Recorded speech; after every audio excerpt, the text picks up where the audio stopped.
It's always bad for the girl. लड़की बहुत emotionally attach हो जाले लड़का से, ओके आपन माने लग जाले, ओके लेके अपन पूरा सपना बुने लग जाले। लेकिन ऑल आई वांट टू से इज हमके लगा था कि पूरब भी प्रज्ञा के साथ ऐसने ही कर रहा बा। अब बतैली ना कि कौन एक काम खातिर बुलेले बनी। हाँ तो बस वह खातिर तो बुलेले बनी, अभी 2 मिनट में तारा सब कुछ पता चल जाई।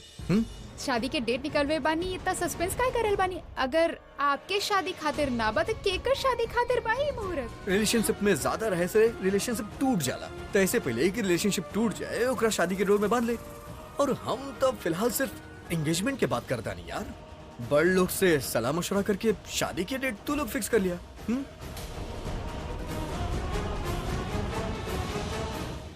देखा यार, तू समझ ना रहल बाड़ा कि पूरब आई am so happy for you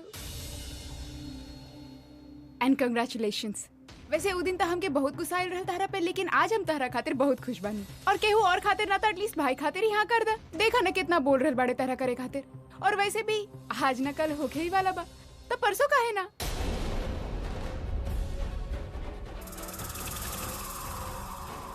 come on give me अ हग।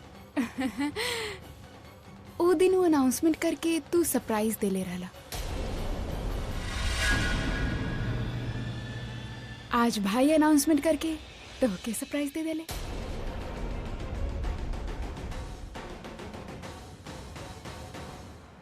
तू लोग इतना डिराइल काहे बड़ा? डोंट फियर व्हेन अवीज हियर। अगर तू लोग के लागत बा कि सब कुछ इतना जल्दी कैसे हुई तो टेंशन मत ला, हम मानी ना, हम सब कुछ करब। शादी से लेके डेकोरेशन से लेके कैटरिंग तक सब हम ऑर्गेनाइज करब। ऑलराइट यार तू अभी दोनों बस एक दूसरे के अंगूठे पनैया। अब जाके अपन फैमिली से गुडनेस शेयर करा। पंडित जी आपके काम खत्म हो गए बा, चलिए ऊपर जाके और संभी तक काम करे के बा।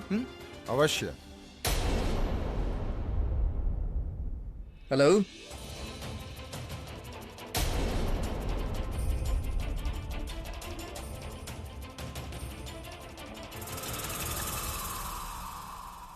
ए मम्मी जी, का हो रहल बा हमनी के घर में? ए पहले अभी तनु के सगाई भइल, अभी प्रज्ञा पूरब के सगाई होई, सगाई हो जा रहल बा। शादी केहू के होई कि ना? अरे तू छोड़ा ना, तो की का करे के बा? अरे पार्टी हो रहल बा ना, तो पार्टी के एंजॉय करा।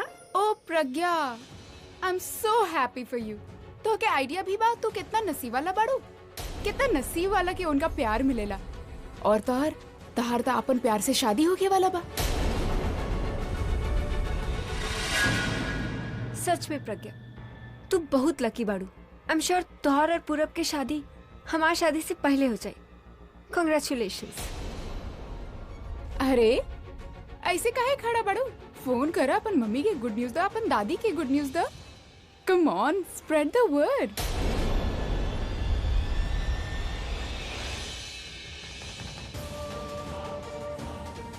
चला तनु, बहुत सारा तैयारी करे के बाद।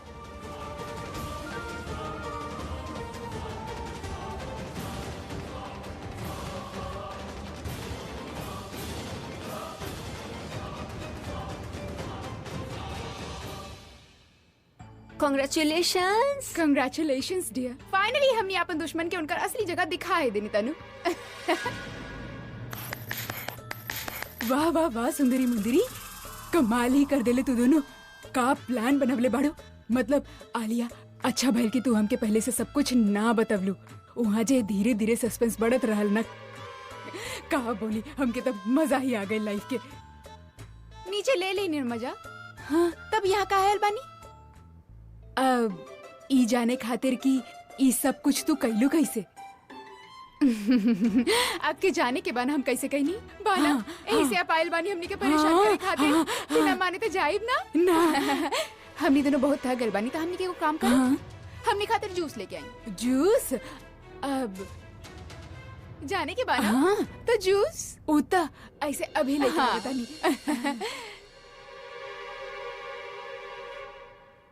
रॉबिन, दुगो जूस लेके आवा, फ्रेश वाला। जल्दी आइया।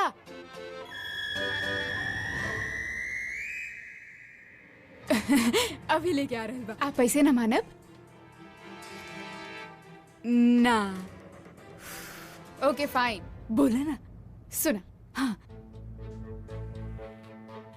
पूरब जब जेल में गए ना, तब वो भाई के ये दिखावे के चाहत रहल कि वो प्रज्ञा के लायक ना ह। तो हम ओकर दाव ओकरे पे यूज कर लेनी। और भाई के तो हमनी जाने नहीं, अगर उनके कोनो भी एंगल से लागेला कि पूरा प्रज्ञा के हर्ट करे वाला बा तो ऊ तो बर्दाश्त ही ना कर सकत रहले ना। यही से ऊ पूरा और प्रज्ञा के एंगेजमेंट प्लान बना देले। और फिर अभी किताब जाने ले वो केहू के साथ भी बुरा होखत ना देख सकेला, तब फिर प्रज्ञा के साथ बुरा होखत कैसे देख सकेला? और स्पेशली जब प्रज्ञा की बात आवेला तो वो अच्छा तरीके से जाने ले कि वो कोनो भी हाल में ओकरा हर्ट हो देख ना सकेले। तो बस का करे के रहे, हमनी उनके ही बनावल सूप में उनका ही घोल देनी। बहुत चालाक बनत रहल ना। बेचारा के दावों के ऊपर ही उल्टा पड़ गए। सिंपल। कमाल कमाल कमाल ही कर देले तू आलिया। मतलब तहार दिमाग था ना बागड़ बिल्ली से भी तेज चलेला बाना। तो जो तरीका से हमार दिमाग चलेला ना वैसे ही अपन पैर चला रहा, हमने के जूस लेके आई। ये सब सुने में तो हम भूल ही गए रहने की जूस तो लाए ही ना रॉबिन। अभी भिजवाता नहीं हम अभी।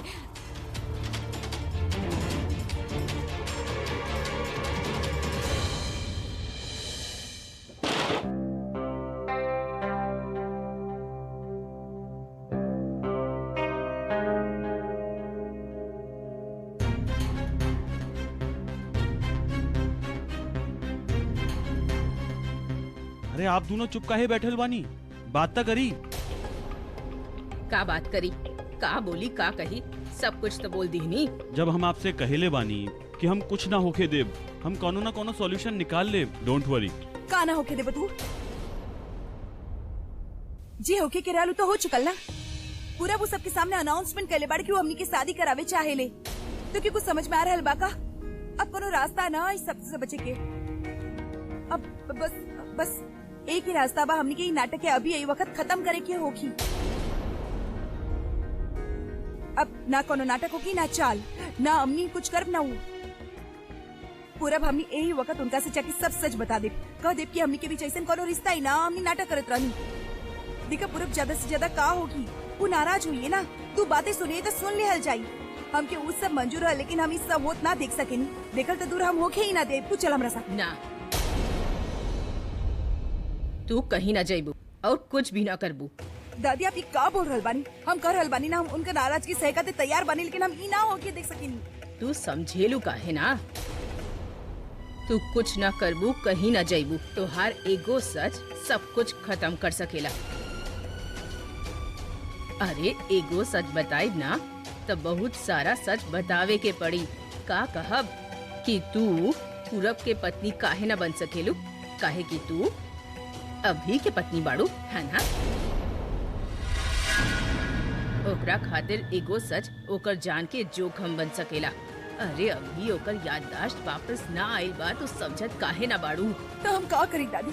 जी हो रहल बा ओकरा होके दी। आप हमार छोड़ी, आप हमके ही बताइए, आप देख सकेनी ऐसा होत?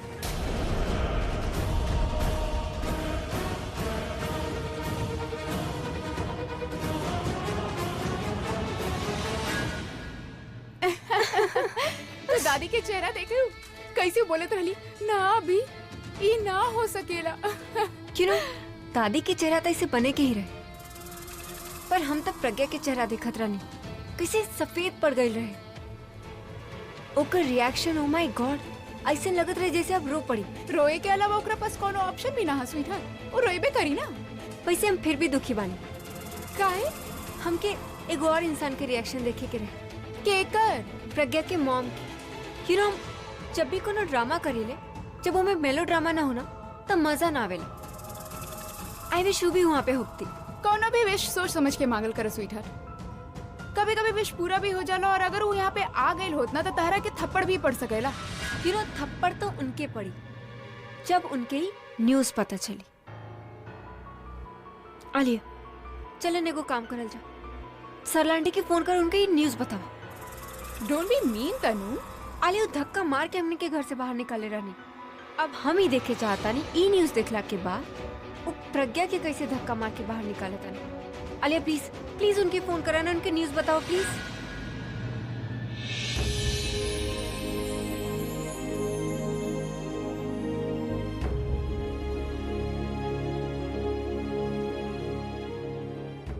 दी प्लीज प्लीज आप रोई मत। देखिए हम जानी नहीं हमार वजह से भाई, हमार वजह से आप को दोराहा पे आके खड़ा हो गई नहीं, लेकिन ट्रस्ट मी हम ही आपके इस स्टेज पे लेके आयल बानी और हम ही आपके ई में से बाहर निकालब। दी हम अभी के जाने नहीं, वो डिसीजन पहले ले लेवा और सोचेला बाद में। वो कल जरूर सोची कि वो का डिसीजन ले लेवा और वो आपके खातिर कितना इंपॉर्टेंट है, और हम खुद भी ओकरा से बात करब और पूरा कोशिश करब कि वो ऐसे ना करे। लेकिन प्लीज दी you have to trust me. I trust you Purab, हमके बा भरोसा तो पे, लेकिन हम का करी? हमके डर लग रहा बा पूरब, घर पे क्यों के माँ की या दादी के पता चली तो का होगी? अरे हाँ, ई तो हमनी सोचनी ही ना। अगर सरला जी के पता चल गई ना ना उनका पता ना चले के चाहिए। लेकिन उनका पता कैसे चले जब हमने उनका बताई भी ना? हमनी ना बताए, लेकिन आलिया बता दी लेता। वो पहले ही ऐसा हरकत कर चुकल दिया ना, और तो की याद बना माँ के का हालत भयल रहल वक्त।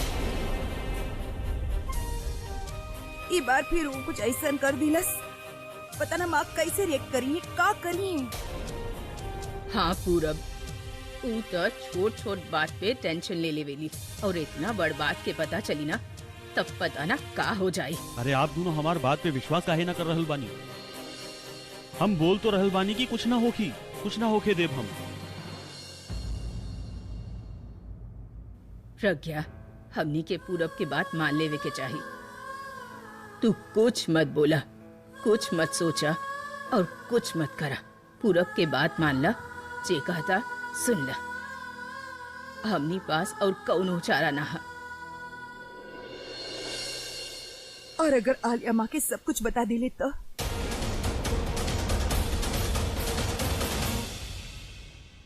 ओहो, ई फोन ई घर में था ना, हमरा अलावा केहू काम।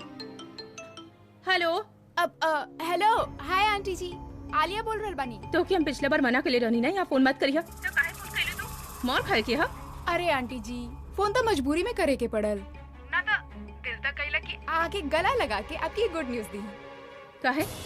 तो हर सहेली ना बतावले कैसे उन्हीं के घर में आई रहल और हम ओके का मार के घर से बाहर फेंक देले रहनी, तो के भी धक्का खाए के बा? अरे आंटी जी, आप इतना गुस्सा काहे करेनी? आपके चेहरा पे गुस्सा बिल्कुल भी सूट ना करेला। देखी आपके इतना क्यूट से फेस बा, आपके चेहरा पे ना हंसी बहुत सूट करेला। हम तो बोलत तानी आप हमेशा हंसत रही। इनफैक्ट जितना हंसे के बा आप अभी ही हंस ली। हो सकेला जे न्यूज हम आपके बताई ओकरा बाद आपके हंसी ना पाई। आई मीन आप हमनी के धक्का मार के बाहर निकलने के बात करत आनी, हो सकेला जब ये आपकी बात पता चली या फिर आपके मोहल्ला वाला के पता चले तो वो आपके धक्का मार के घर से बाहर निकाल दिए। तब तक आप ना हंस पाए ना आंटी। का बकवास करत ताड़ू? अरे देखिए आंटी जी, बहुत ही सिंपल स्टोरी है। कहा ना कि आप वो कहावत सुन ली हो कब कि जब प्यासा अपन प्यास के बुझावे खातिर कुआं खोदेला तो खोदत खोदत ओकरा डर लागेला कि ओकर अंदर ही ना गिर जाए। तो बस ये समझ जाए कि ऐसा नहीं कुछ आपके बेटी प्रज्ञा और पूरब के साथ भी भइल बा। और मुझे गर्लफ्रेंड बॉयफ्रेंड की कहानी बलवले रहने ना, इन शॉर्ट आई मीन अब वो दोनों उहे गड्ढा में गिर गए बाड़े। जे कहे कि बाना साफ साफ कहा, ना तो हम फोन नीचे रख दे। अरे आंटी जी, हम आपके बोलने बानी ना, गुस्सा मत करी। हाँ तो मैं अपना ब्लड प्रेशर बढ़ जाए। देखिए आंटी जी, सिंपल सा कहानी ये है कि आपके एक्स जमाई अभिषेक प्रेम मेहरा आपके बड़ बेटी प्रज्ञा के रिश्ता पूरब के साथ तय कर देने वाली, यानी वो दोनों के एंगेजमेंट होके वाला बा। Congratulations aunty. तब बोलिए आंटी जी, कैसन लागल आपकी गुड न्यूज? हाँ आंटी, अगर आप अपने सामने होत ना तो हम आपके मुंह मीठा करवा देती, लेकिन आप इतना दूर बानी तक। खुद ही अपन मुंह मीठा कर ले वो के। और हाँ, दादी जी के भी करवाई।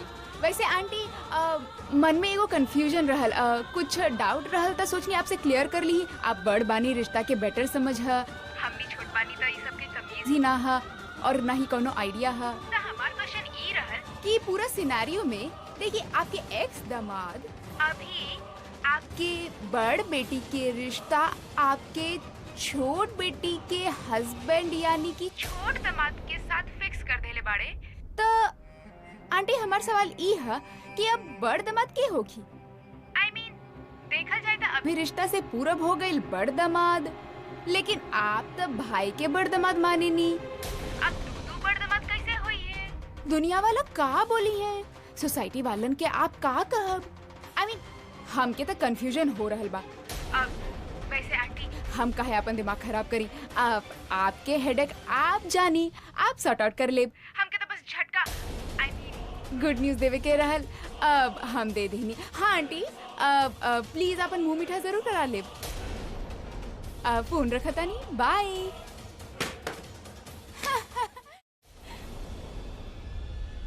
सरला, अरे ऐसे का देख रहल बाड़ू? का भइल बोले ना? ओहे भाई माँ जी, जेकर हमके डर रहल, हम पहले ही कहले रहनी कि पूरब के प्लान कभी काम ना करी। अरे जे बनल बनावल काम बना वो भी बिगड़ जाई, लेकिन आप लोग हमार एक न मन्नी। ओहो, पर भइल का कुछ बोलबू? माँ जी अभी पूरब और प्रज्ञा के एंगेजमेंट अनाउंस कर देले बाड़े।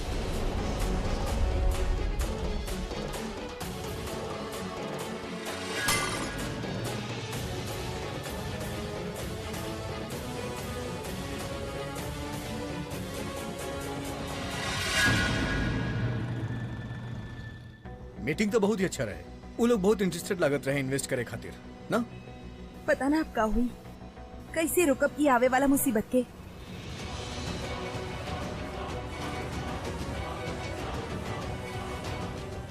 का सोचता रू तू? कुछ ना। कुछ ना मतलब? तोहार दोस्त बनी तू हमरा से तो शेयर कर ही सकेलू ना। ये दोस्ती निभावनिया हम का कहीं नहीं, तू ऐसे कहाँ रिएक्ट करता रू? आपके पता ही ना आप का कैले बानी। हम का कैले बानी? आप हमके हमार जिंदगी के इतना बड़ शौक दिले बानी ना, जेकरा के हम कभी ना निकल पाई। का जरूरत रहा ऐसे हमारो पूरब के एंगेजमेंट अनाउंस करे के?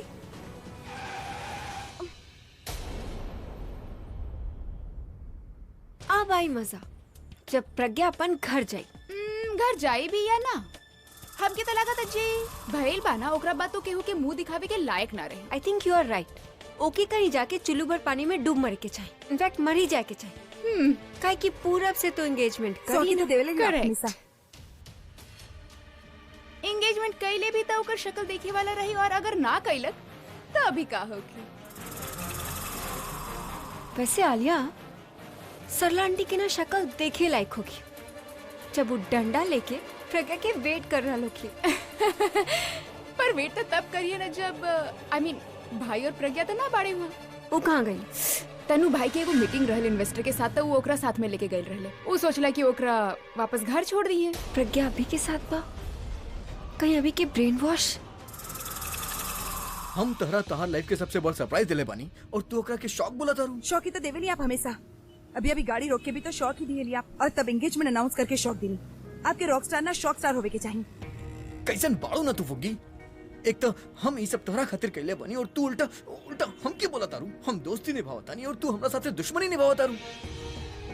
आई care for you and that's why I am doing for this man. के ना अब हमरा साथ अनफेयर कैले बानी। अब एक बार भी ना सोचनी कि हमरा बारे में कोनो डिसीजन लेवे से पहले हमरा से पूछे की चाहिए। मतलब कम से कम हमसे इतना तो पूछ लेती कि हम रेडी बानी की ना। रेडी होके की बात बा एकरा में? हमार लाइफ के डिसीजन लेवे से पहले भी आप हमसे पूछा भी ना। अगर डिसीजन में कोनो डाउट हो तब हम शायद तरह से कुछ पूछ लेती। बाकी how is pretty sure what I am doing. देखा, हम जाने ली तरह के तू कौना तरह के लड़की बाड़ू, तू तरह के लड़की बाड़ू कि अगर तू केहू से प्यार करेलू तो उहे से शादी करबू ना। I am sure about that. बाकी पूरब के लेके श्योर ना रहनी। हमके इतना पता है कि वो तोरा के लेके इतना सीरियस बा। ए खातिर हम ई सब कहीं नहीं।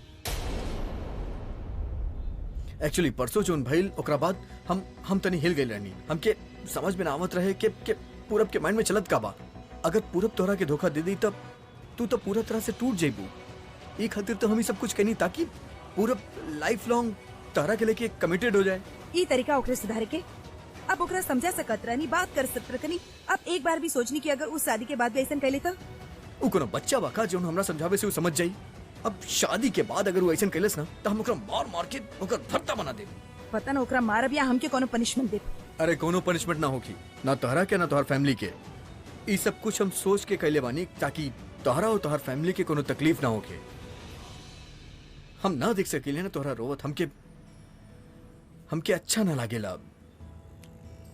Forgive. I really care for you.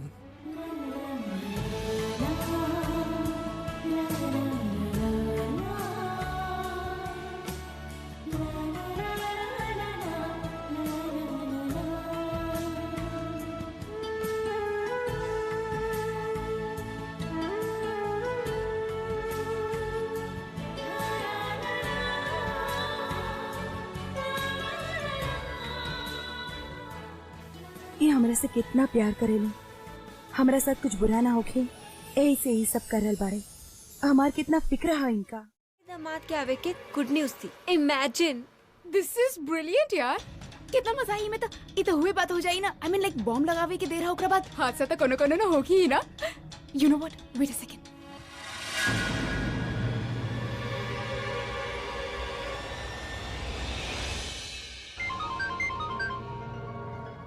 हाँ लिया, हेलो भाई, हाय, कहाँ बनी आप? हम प्रज्ञा के घर छोड़े जात बानी। अभी तक छोड़नी ना? ना काहे? भाई एक्चुअली हमका सोचत रहनी काहे कि आप ई पूरा प्रज्ञा के एंगेजमेंट के प्लान एकदम से सामने ला देने बानी, तो जस्ट अ सजेशन कि अगर आप ई न्यूज़ सरला आंटी के बताई तो ज्यादा बेटर ना रहेगा, काहे कि उतर प्रज्ञा के बहुत डांटी हैं और अगर आप बोलब तो शायद वो समझ भी जाइए और खुश भी हो जाए और हाँ भी कर दिए। You know, just an idea. I guess you right. Perfect. अच्छा भाई, एक्चुअली आंटी जी के ना हमारा और तनु की तरफ से भी कांग्रेचुलेट कर दे। ओके। बॉम्ब में आग तो लगा देनी तनु, बस अब फटे के देर है।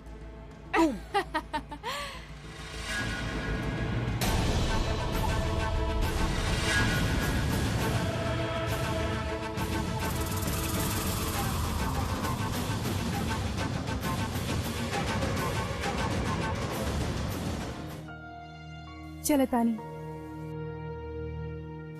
By by.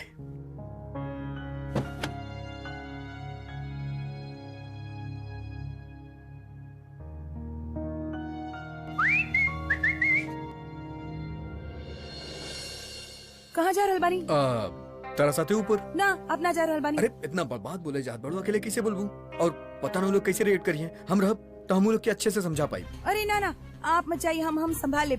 आई नो तू संभाल लेबू, फिर भी हम तोरा साथे आवे चाहत बानी। अब पता ना वो लोग कैसे रिएक्ट करिए, अब सिचुएशन कैसन बनी, तो हम रहब तो हम अच्छे से संभाल पाई ना। कुछ रिएक्ट ना करिए, कहे कि ना हम बात करके उनका समझा देब ना। फैमिली हमारा ना, हमके पता कैसे हैंडल करे के बा। हाँ, यहाँ का करता रही। आई नो तोहर फैमिली बा, बाकी डिसीजन तो हमार बा ना। हमार डिसीजन बता, हमके ही बतावे के चाहिए। आप फोन करके बता देब ना, अभी हम बता देता नहीं पहले, ठीक है बा? यहाँ तक आयल बानी तो अंदर जाए में का प्रॉब्लम बा? अब अच्छा लगी जब वो लोग के पता लगी कि हम बाहर तक नहीं अंदर तक नहीं। बुरा लगी ना वो लोग के। अरे कुछ बुरा ना लगी, हम कह देब ना कि आप जल्दी में रहनी। बाकी हम जल्दी में ना बानी ना, हम जात बानी तो मतलब जात बानी ना। अपना जा रहल तू बानी। हमेशा ऐसा करेलू, मना काहे करता रू? ई बार हम ना सुनब, हम जाइब। अरे लेकिन आप, हे भगवान, हम तो सोचले रहनी माँ के कुछ ना बताई, अभी माँ के बता दिले तो का होगी?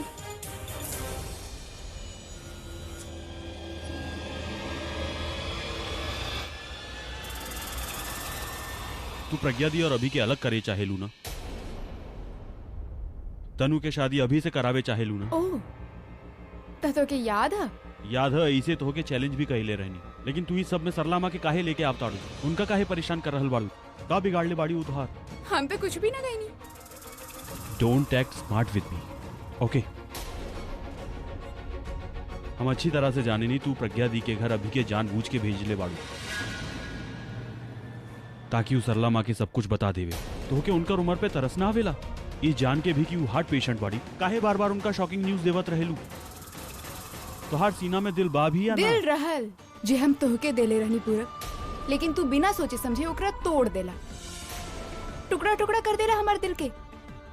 तब से हम हार्टलेस, ना हमके केहू के दर्द दिखाई देवेला और ना ही केहू के तकलीफ महसूस होकेला, स्पेशली ऐसे इंसान के जे प्रज्ञा से जुड़ल होके। पागल हो गए बाड़ू तू, दिमाग खराब हो गए बा तुहार, इंसानियत छोड़ के जानवर बन गए बाड़ू तू, और जीत पाए खातिर तू कुछ भी कर सकेलू। Oh really?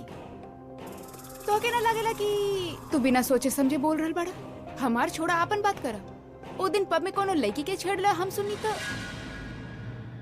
अब खुद जीते खातिर एगो लड़की के मोलेस्ट कर सकेला तो हमके बोले वाला के बड़ा तू पूरा? हम कबो कोनो लड़की के ना छेड़नी, ये बात तू अच्छा तरह से जाने लू। हाँ जाने नहीं, और तहार मुँह से सुनना चाहत रहनी, और ना सिर्फ इतना की बल्कि एगो और सच सुनना चाहत रहनी, और वो सच ई है कि ई पूरा रेस में हम तहरा से बहुत आगे निकल चुकल बानी पूरा।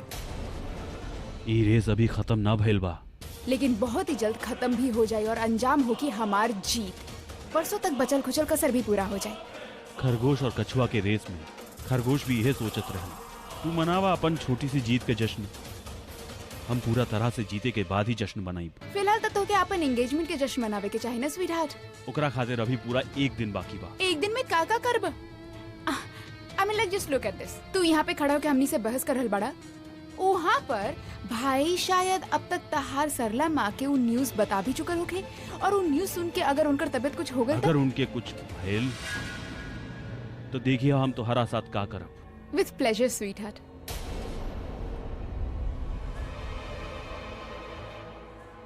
अरे गाड़ी आराम से चला के जाइए पूरा। ऐसे बोला तानी कि अगर तोके कुछ हो गया तो प्रज्ञा से एंगेजमेंट के करी।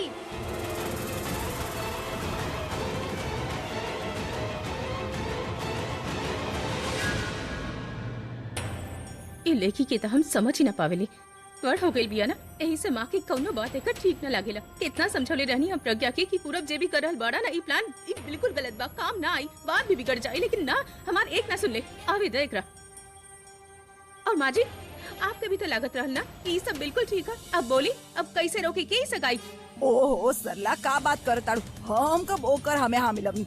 हम तो सिर्फ ओसे ई कहले रहनी कि प्रज्ञा समझदार लड़की बिया, मुझे कुछ भी डिसाइड करी अच्छा ही करी। माँ जी 1 मिनट, आप पलटी मत मारी। आप कहले रहनी कि प्लान जे बा ना एकरा चले दा। अब आप ही बताई ना कैसे करी हमनी ई सगाई सब कैसे रोकी? ओहो जैसे हमने पहले रोक ले रहनी, अभी दिमाग लगावत जाई तो कुछ न कुछ तो हो ही जाई। अगर पहले दिमाग लगा ले रहत ना तो ई हालात ही ना आत। बहनजा बात तू तो चुप ही रहा। तो कितना सुने की पड़ी ना मोहल्ला वाला रिश्तेदार सबके बात। देखिए जैसे ही सबके पता चली ना आ जाइए घर, आज सुनावे और चलल पे नमक छिड़के। ओहो तू दरवाजा काहे खुला करेलू? दरवाजा बंद रखा ना, ये अंदर। हाँ जी दरवाजा बंद करे से बात बंद ना होगी। अगर वो अंदर ना आई है तो हमनी जब बाहर जाए ना तब सुनाई है वो हमनी के ही सब बात।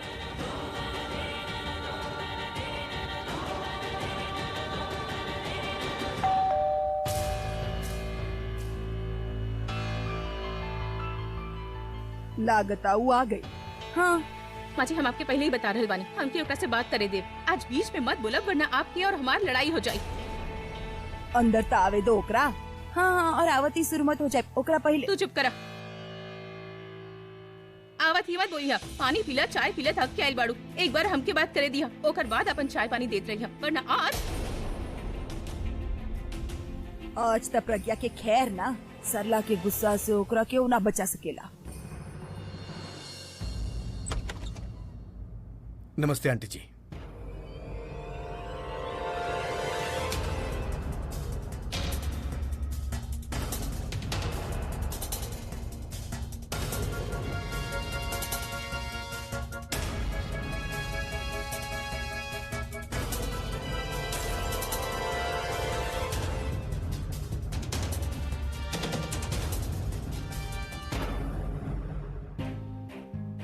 ये नेटवर्क भी ना अर्जेंट कॉल के टाइम पे वीक पड़ जाला।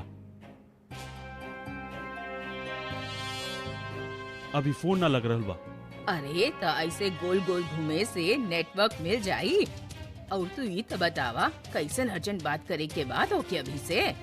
अब का बताई दादी, एको तो पहले ही इतना गड़बड़ चल रहल, अब तो जैसे मुसीबत के पहाड़ टूटे वाला बा। भाई का सरला माँ के एंगेजमेंट के बारे में पता चल गईल बा। पता चल गई? पर प्रज्ञा तो कहले रहले उस सरला जी के ना बताई कुछ भी।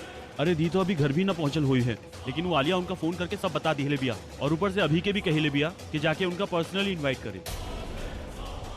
वो पहले ही इतना गुस्से में हुई हैं, और अगर अभी उनका सामने चल गए हैं तो सारा गुस्सा ओकरे पे ही निकाल दी हैं। हे भगवान अब का होई?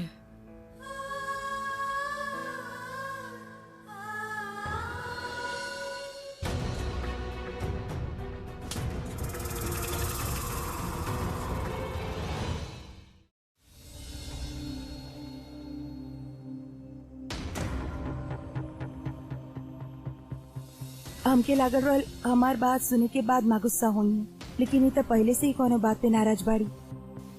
कहीं आलिया फोन। आंटी जी आप इतना गुस्सा में काहे बड़ी? अरे अभी बेटा तू भी आयल बड़ा। नमस्ते दादी। नमस्ते बेटा।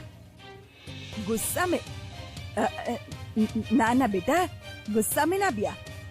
असल में ना एकर तबीयत थोड़ा खराब बा, तो ओकरा से चिड़चिड़ा गई बिया, बस और कोनो बात ना हो। जानकी जा, जाके पानी लेके आवा। हाँ अभी लेके आई।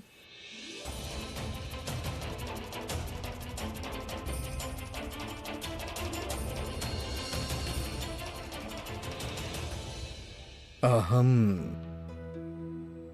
गलत टाइम पे तना आ गई नहीं। ना बेटा, इतना रात थोड़े भइल बा। दादी हम क्या ऐसा कहे लगत बा जैसे आप लोग कुछ हमसे कुछ छुपावता नहीं? ना बेटा, ऐसन कोनो बात ना हो। I knew it. पहले सरला आंटी चुप रही, अब आप लोग चुप हो गई नहीं। आप लोग ना जाने ले, लेकिन हम आप लोग के अपन फैमिली माने नहीं। ऐसे लागेला जैसे आप लोग से पहले से हमारा कोनो रिश्ता बा। एक खातिर अगर आप लोग कोनो तकलीफ में होके ली तो हमके अच्छा ना लागेला। एक खातिर कोनो भी तरह हम आप लोग के कोनो मदद कर सकेली तो हमके अच्छा लागी।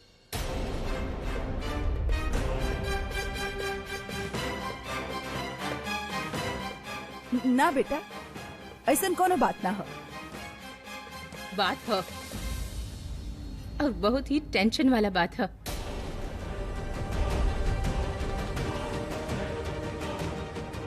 हाँ तो बताई ना आंटी जी, प्रॉब्लम का बा? का बताई? ये क्यों टेंशन के कारण भी तू ही बड़ा? हम कुछ समझ नहीं ना। अरे रे बेटा, इतना मजाक कर रहल बिया। ना माँ जी, आप बीच में मत बोली। बहुत नाराज बानी हम एकरा से। बाकी हम कैले का बानी? अभी तो तू कहला ना कि तू हमनी के परिवार के अपन परिवार मानेला, तो फिर तो पता होके के चाहिए कि तू का गलत कैले बड़ा हमनी के साथ है। ओ सरला, तू भी कहाँ के बात लेके बैठ गई? अरे बेटा वक्त देख, ई बखत घर में मेहमान आए बड़े, उनका कुछ चाय पानी पूछ। अरे कुछ मिठाई खिला दे, और ना तो कुछ तो दिन में हलवा बनवले रहलू खिला। मीठा तो हम खियावे वाला रहनी। तुझे कैले बड़ा ना, ओकरा बाद तब पानी भी हमार हलक से नीचे ना उतर रहल बा। मीठा का उतरी? तो हार हलक से ना उतरी, ओकर हलक से तो उतर जाई। अब तू जा, अंदर जा, ले आओ। एक मिनट दादी, हम जाने चाहत बानी कि सरला आंटी हमसे नाराज काहे बड़ी? आंटी जी आप बताएं कि आप हमसे नाराज काहे बड़ी? बताई। तो के जाने के बाना की बात का है? बात असल में ई है कि सरला तो के बात कोनो समझ में काहे ना आवेला?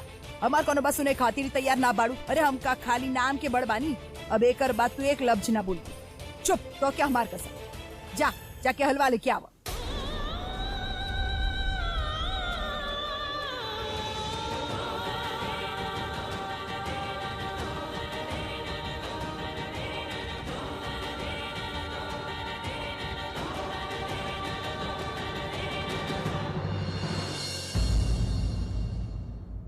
ई घर में पता ना कोनो भी सामान कहाँ रख देवेले। अरे हमरा से पूछले भी ना, हम कहले भी रहनी कि लाइटर गैस के पास ही रखिया, लेकिन पता ना जान की लाइटर कहाँ रख देलक।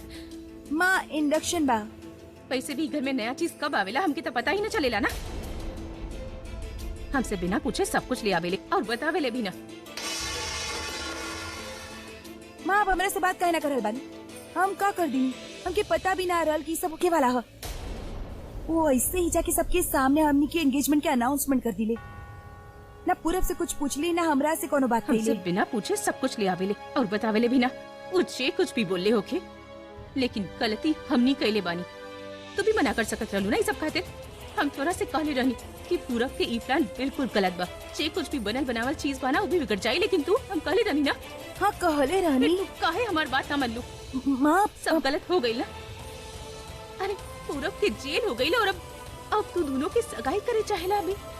अब टेंशन मत ली, हम और पूरब मिलके कुछ ना कुछ कर ले। कुछ ना कर पैवा तू लोग, कहे कि तू सिर्फ आज के बारे में सोचेला, कल के बारे में ना। यही से ई बार जे करे के बा हम करब। हम अभी के सब कुछ बता देब।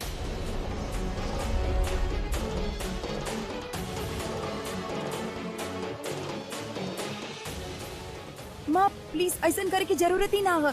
हमनी के एक दिन के वक्त दी, हम और पूरब कोनो ना कोनो रास्ता निकाले भी सगाई के रोके के। और अगर ना निकल पहले तो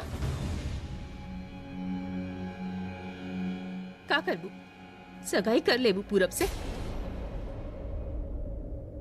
बोल ना प्रज्ञा, अगर तू इस सगाई के ना रोक पैलू तो का करबू? अपन मरल बहन के पति के साथ सगाई कर लेबू?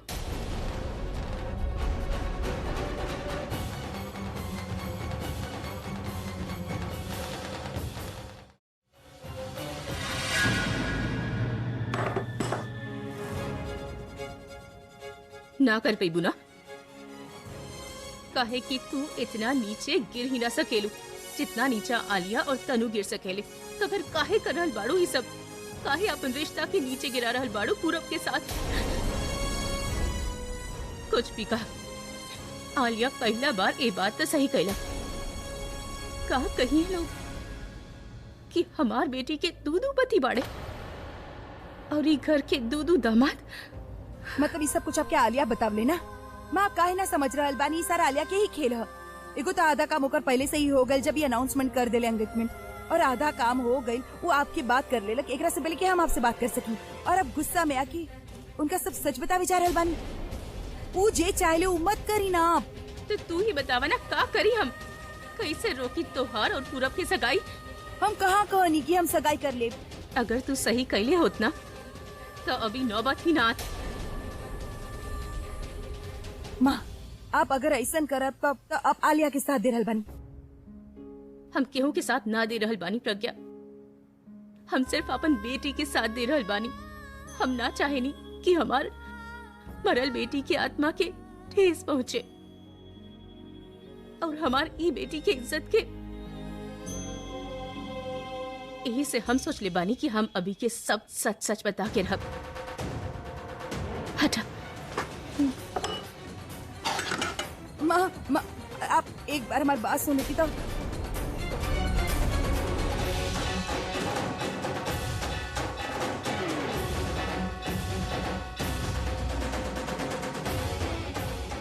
अब कहो कि माँ तो हमारे कोनो बात ही ना सुनताड़ी। तू बेटा ये नया वाला गेम देखला? दादी आप प्लीज ये गेम छोड़ी ना। हमरा समझ में नहीं किया आवत की सरला आंटी हमसे नाराज काहे बाड़ी? काहे क्यों हमसे खुद कर ले बाड़ी? क्यों हमसे नाराज बाड़ी? बाकी काहे? ओकर तू नाराजगी के परवाह मत कर। अरे वो तो रोज सुबह शाम हमरा पे गुस्सा होत रहे, तो का हम ओकर बात दिल पे लेके बढ़ जाए? ओकर छोड़ा, हमनी गेम खेलल जाई। और हाँ तो के याद है ना, तू 2000 पॉइंट पीछे बड़ा हमरा से। कब करबा चैलेंज पूरा? कब करब दादी? आपके पोती के वजह से कुछ करे नहीं के पावत। प्रज्ञा और पूरब के एंगेजमेंट के वजह से हम 2 दिन से कोनो गेम ही ना खेल पाईनी। कहा ना अभी कि जिंदगी बातों में परेशानी भी आवत रहेला। अब ओकर का टेंशन लेवे के बाद ये टेंशन के पीछे हमनी आपन गेम थोड़े खराब करब।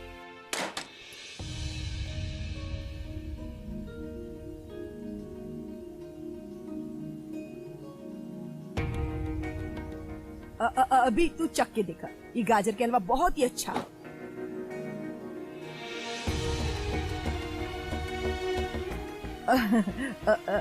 ये हलवा खाना चख।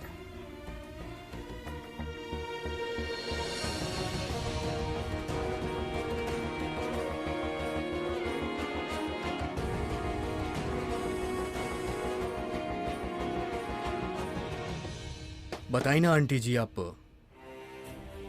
कौना बात से नाराज बानी? कुछ तो हुई जे आप शेयर करे चाहत बनी।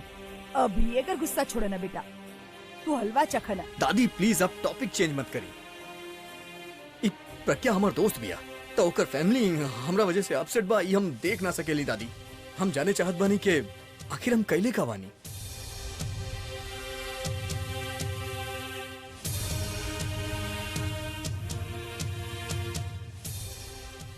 आंटी जी प्लीज, अगर आप हमके अपन बेटा माने ली तो आप हमके सच सच बताएं कि आप हमसे नाराज काहे बानी।